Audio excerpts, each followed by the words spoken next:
Senhor presidente, senhores senadores, senhoras senadoras, em geral nós ficamos tão concentrados aqui no dia a dia, senador, dos problemas que atravessamos, que temos pouca chance de pensar algo mais longe, mais estratégico. Eu tive a sorte, sábado, de participar de um evento como palestrante da Associação dos Ex-Alunos da Escola Superior de Guerra, na belíssima cidade de Vitória, onde o senador Ricardo Ferraz me deu a honra de aparecer também. E é uma oportunidade rara, porque de repente nós estamos diante de 100 pessoas, na maior parte do caso de certa idade até, e ali interessados em debater o futuro da nação, fora do dia a dia, dos problemas que nós enfrentamos. E aí o que se viu é que nós, senador Pedro, temos dois problemas hoje que precisamos enfrentar. O problema da coesão nacional. É um país dividido em corporações, em grupos, em siglas que eu nem chamo de partidos, sem uma unidade, sem um pensamento comum, sem uma torcida como nós temos na Copa do Mundo a cada 4 anos. Não há hoje torcida pelo Brasil. Nós torcemos pela seleção brasileira de futebol, ou de basquete, ou o que for. O Brasil, como entidade, com alma, não está tendo torcidas. Falta coesão. E nós discutimos como retomar coesão. E falta rumo de longo prazo. Quem está discutindo os próximos 20 anos? Daqui a 4 anos, nós vamos estar comemorando o 2º centenário da independência. Quem está discutindo como será o 3º centenário? Se não na sua integridade de 100 anos, que no mundo de hoje é impossível imaginar diante da velocidade como as coisas se transformam, mas pelo menos nos primeiros 20, 30 anos do 3º centenário. Não se está discutindo. E ali, no meio daqueles senhores ex-alunos da Escola Superior de Guerra, foi possível debater um pouco a coesão e o rumo para o Brasil. No que se refere à coesão, o que muitos de nós chegou à conclusão é que falta um item para atrair o brasileiro a sentir-se coeso com o Brasil. Exemplos dos que estão em cima. Eles me disseram como ter um jovem sentir-se coesionado pelo Brasil quando as direções nacionais, os líderes do país, além de perdidos, estão presos. Perdidos por falta de ideias que nos unifiquem e presos pela corrupção. Como ter um sentimento de coesão nacional na cabeça dos nossos jovens, quando eles veem que aqui muitas vezes votamos com interesse corporativo e não com interesse nacional? O exemplo das direções seria o primeiro passo para trazer uma coesão ao Brasil. O segundo é quebrar as mordomias que nós, líderes, dirigentes, temos, distanciados do povo por uma série de vícios que nós temos em relação a privilégios. E eu nem falo só do foro privilegiado, que já é algo que incomoda e quebra a chance de coesão. Eu falo privilégios mesmo no dia a dia, quando nós temos condições salariais, vantagens, atendimentos superiores à população. O primeiro passo da coesão seria, sem dúvida, o exemplo. Como ter coesão também com uma estrutura política que nos faz, a cada candidato, gastar uma quantidade imensa de recursos para se eleger. É preciso retomar a coesão nacional. É preciso ter os instrumentos de dar ao Brasil uma coesão. E a segunda discussão é o rumo. Para onde vamos? Onde queremos chegar? Como vai ser a nação brasileira nos tempos da alta tecnologia para a qual não estamos preparados duplamente? Não estamos preparados para usá-las e nem estamos preparados para produzi-las. porque dois fatos estão ocorrendo hoje. Hoje nós estamos afogando os cérebros brasileiros ao negar-lhes a educação de base. E nós estamos sofrendo uma fuga de cérebros que buscam outros centros aonde desenvolver suas pesquisas e seu conhecimento. Ontem, na Comissão de Ciência e Tecnologia, tivemos uma audiência sobre a fuga de cérebros. É assustador, senhor Dário, o que está acontecendo no Brasil. Nós afogamos os cérebros que não terminam o ensino médio de qualidade e nem conseguem uma boa universidade. São afogados. E aqueles raros que nós conseguimos que passe por todo o processo de aprendizado, que viram cientistas, nós sofremos a fuga deles em direção a outros países. Pior é que até pouco tempo atrás eles iam em busca de melhores condições de trabalho. Agora eles vão em busca de melhores condições de vida. Eles vão fugindo da violência nas cidades onde eles moram. Eles vão em busca de darem o melhor atendimento aos seus filhos que não conseguem aqui. Ou seja, um mundo que caminha para ser a sociedade do conhecimento, a economia do conhecimento. Nós queremos um rumo e não estamos construindo a base do rumo, que é a educação de base, que é a educação superior, que é dar condições aos nossos cientistas de trabalharem. E já tivemos isso.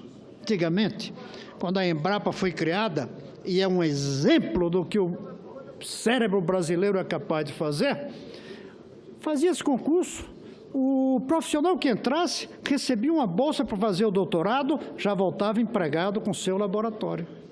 Hoje, e o Ciências Sem Fronteira foi um exemplo, nós mandamos até muita gente para fora, mas voltam sem adquirir o conhecimento necessário, sem o emprego que lhes assegure pôr em prática o que aprenderam, sem os equipamentos necessários. Na verdade, nós temos afogamento, nós temos fuga e nós temos jogar fora o que nós conseguimos construir. Que futuro vamos ter? Além do problema do conhecimento, da ciência, da tecnologia, que ramos vamos ter com uma estrutura que amarra o funcionamento da economia brasileira em burocracias, em regras que não estão condizentes com o futuro do mundo? Até que tentou-se aqui um primeiro passo com a reforma trabalhista que entra em vigor em 11 de novembro. Vamos ver os efeitos dela. Eu sou otimista do ponto de vista da geração de emprego, mas ainda é um passo muito pequeno. O capital internacional que está aí sobrando no exterior não consegue vir aqui por amarras que nós fizemos. Nós somos um país cujo hino diz deitado em berço esplêndido. Está errado. Na verdade, é um país amarrado em laços esplêndidos. Nós criamos mecanismos de proteção a empresas ineficientes e achamos que isso é progresso. Não é progresso proteger a ineficiência. Ainda temos pensamentos progressistas que consideram que a revolução virá por dentro da economia, como era no passado acreditado, numa época em que não havia globalização, numa época em que o consumismo não estava espalhado, numa época em que os produtos não eram inventados a cada dia um novo. Hoje, a justiça não virá por dentro da economia, a justiça virá usando o que uma economia eficiente produzir. Mas não é o que pensam hoje as pessoas que querem um progresso para o Brasil progressista, com justiça. Um progresso que vá além da produção, que leve em conta o bem-estar da população. Nós não estamos trabalhando na busca de um rumo para o país dar eficiência à nossa economia e, o outro ponto, usar a eficiência da economia para que o país adquira um grau de justiça que nós não temos. E aí entra o que hoje é consenso, apesar de que não se pratique, que é a ideia de que a justiça virá usando os recursos de uma economia eficiente para montar um sistema educacional em que o filho do mais pobre estude numa escola tão boa quanto o filho do mais rico. Não é só por justiça, senhor Telmário, é para não desperdiçar cérebros. Quando a gente diz que a escola tem que ser boa igualmente para ricos e pobres, brancos e negros, alguns acham que isso é por justiça. Mas não é só por justiça, é por eficiência. Porque cada cérebro que nós não aproveitamos dando a educação necessária é um cérebro desperdiçado. E na economia do conhecimento, o cérebro é a grande riqueza. Veja bem, senador Telmário, se descobríssemos que ouro de nossas reservas, que petróleo de nossos poços estão indo embora, era uma revolta nacional. Mas nós sabemos que os cérebros estão indo embora e não tem revolta nacional. Os cérebros dos nossos cientistas é uma riqueza maior do que o ouro, maior do que o petróleo. E não há revolta contra isso. E mais, e não há revolta pelos cérebros que nós desperdiçamos ao não dar a educação. Nós estamos assistindo ao afogamento dos cérebros e à fuga dos cérebros, calados. Isso que eu vi no sábado em Vitória, no debate com os ex-alunos da Escola Superior de Guerra, preocupados com o futuro do país, preocupados com o rumo, e que esse rumo, ele virá, sobretudo, da capacidade brasileira de usar os seus cérebros para funcionarem como a grande energia da transformação brasileira, do aumento da produtividade. E, mais uma vez, insisto, isso só com uma economia eficiente.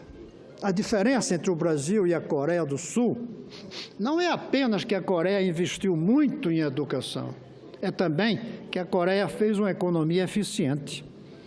A economia não tentou deturpar a economia para servir com justiça aos que precisavam. Com justiça, correto do ponto de vista ético, moral, mas que não funcionou do ponto de vista técnico. Do ponto de vista técnico, é preciso que a economia seja eficiente. Do ponto de vista da justiça, é preciso usar o resultado da economia para servir ao povo e ao futuro da nação. É uma pena que sejam raros os momentos em que temos e usamos para debater a coesão nacional e o rumo do Brasil. Eu tive o privilégio de fazer isso sábado de manhã, mas não é com a constância que eu gostaria, como, por exemplo, nessa casa. Não é. Mas não tem outra saída, e aí eu concluo, senador Telmário, ele passa a palavra. A saída é aqui, porque a saída tem que ser na democracia. A China encontrou coesão e rumo, mas com um estilo de governo que não é o que nós queremos aqui.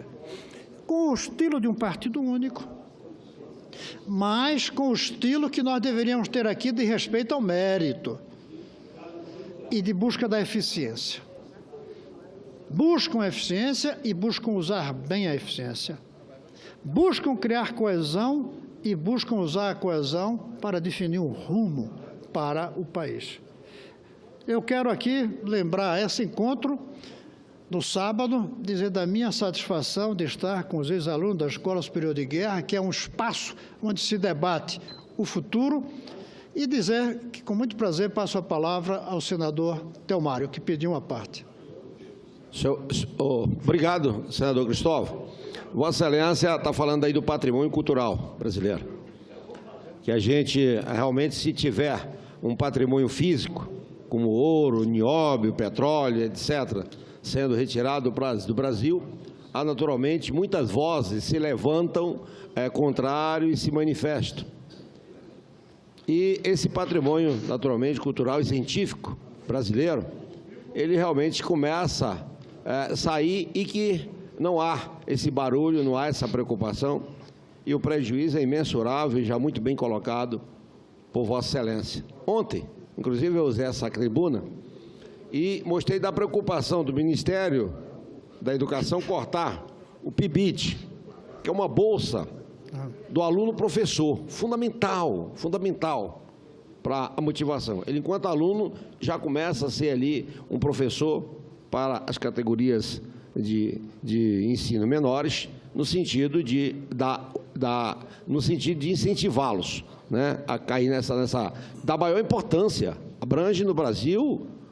um patamar muito alto, uma quantidade muito grande de pessoas. E está tendo, possivelmente, um corte. Ontem nós fizemos um apelo ao presidente da República, ao ministro da Justiça, para que realmente não aconteça isso. E só parabenizar a Vossa Excelência, mais uma vez, por trazer esse assunto tão relevante, mas também tão desprezado até pela mídia, pela grande mídia, que eu acho que ela poderia ajudar e chamar a atenção. Talvez isso não venha dos jornais, não venha da telespectadores, não venha o apreciador, os ouvintes dos meios de comunicação. Mas quero parabenizar. E Vossa Excelência tem uma fala que eu achei ela interessante, quando Vossa Excelência disse que a educação para o brasileiro tem que ser como uma bola, redonda. Isso é palavra do senador que hoje ocupa com muita honra e que desenvolve essa de Vossa Excelência. Né? Então, Vossa Excelência disse que a educação tem que ser redonda, para que todos tenham a oportunidade de jogar ela. Parabéns. Muito obrigado, senador. Eu lembro essa fala da redondez da escola, é porque no futebol todos nós tivemos a mesma chance de Neymar. Agora não tivemos o talento nem a persistência, mas a bola era redonda para nós também. Na educação, não. Na educação, quem chega lá em cima não é apenas porque teve talento, porque teve também, mas é porque teve uma escola redonda. Os outros com a escola quadrada não conseguem chegar, salvo um ou outro que salta por ali e consegue. Nós precisamos fazer com que as escolas sejam redondas para todos, mas não só, volto a insistir, por uma questão de justiça, mas por uma questão de inteligência nacional. Porque uma escola ruim não apenas sacrifica o aluno que ali está, sacrifica o país inteiro que perde o potencial do cérebro dessa criança. Mas, lamentavelmente, não estamos conseguindo perceber o afogamento dos cérebros. Até estamos despertando para a fuga dos cérebros, porque as coisas parecem que só acontecem na educação a partir da universidade. O Enem, bastante antigo, ninguém dava importância ao Enem quando era um exame do ensino médio. Bastou o Enem ser instrumento de escolha de quem entra na universidade como se fosse um vestibular, todo mundo descobriu a importância do Enem. No Brasil é como se a educação começasse a partir do vestibular, e não antes. E por isso o governo está cometendo esse crime de cortar as bolsas para esses jovens que se preparam para ser professores desde o ensino médio. Professor não começa a ser professor a partir de entrar na universidade, ele começa lá no ensino médio.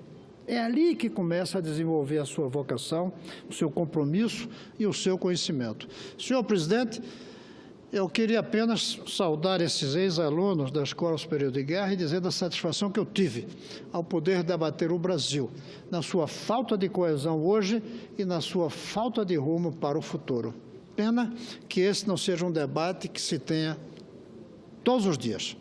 Era isso, senhor presidente.